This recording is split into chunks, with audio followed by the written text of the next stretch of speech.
دیکھو تھوڑی سی زندگی ہے، ہم نے اپنی آنکھوں سے دیکھا نا، ملک کا آدھا حصہ پانی میں بہہ گیا، کتنا انسان بے بس ہے، مال مویشی ڈور ڈنگر سب نظر عام ہو گئے، اپنی آنکھوں کے سامنے اپنی عزیز کی لاش بہتے ہوئے دیکھ رہے، ماں کے ہاتھوں سے بیٹا چھوٹ گیا، باپ کے ہاتھوں سے بیٹی چھوٹ گئی ہے، آنکھوں کے سامنے نظر آب ہو گئی ہے اور ہمت نہیں ہے کہ اس کو پکڑ سکے، ان کا تو سب پانی میں بہہ گیا، ان کی جگہ ہم بھی تو ہو سکتے تھے، تو اس لیے ہمیں دل کھول کے ان کی مدد کرنا ہے اور ان کے ساتھ تعاون کرنا ہے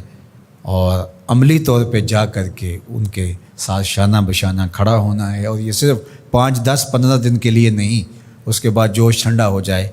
بلکہ ان کی بحالی کے لیے عملی طور پہ ان کے ساتھ کھڑے رہنا ہے تاکہ وہ اپنے پاؤں پہ کھڑے ہو جائیں، اور اللہ سے معافی مانگنی ہے کہ اللہ ہم آزمائشوں کو ابتلاؤں کو برداشت نہیں کر پاتے، ہم کمزور ہیں، اپنے کرم سے تو ہمیں معاف فرما دے، ان سیلابوں کا، ان طوفانوں کا، ان آندھیوں اور زلزلوں کا ہم مقابلہ نہیں کر پاتے، ہم کمزور ہیں، اللہ تو قوی ہے، طاقتور ہے، اپنے کرم سے ہمیں معاف فرما دے، تجھے واسطہ تیرے رسول کی چادر رحمت کا ہم سے درگزر فرما، اور اس افتاد کو، اس تکلیف دہ مرحلے کو مختصر سے مختصر فرما دے،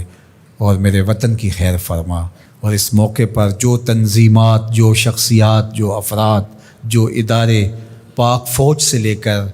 نیچے تک جتنے بھی ادارے مجبوروں، ان لاچاروں اور سیلاب میں بہتے ہوئے لوگوں کے ساتھ کھڑے ہیں، اللہ تعالیٰ سب کو جزائے جزیل عطا فرمائے، اور ان پریشان حالوں کی پریشانی کو کم کرنے کے لیے بھرپور عملی کردار ادا کرنے کی مزید توفیقات نصیب فرمائے۔ ادارۃ المصطفیٰ ٹرسٹ بھی ان کے ساتھ شانہ بشانہ کھڑا ہے، اور جذبوں کے نور سے مالا مال ہمارے جواں ان کے ساتھ موجود ہیں، اللہ ان کی حفاظت کرے۔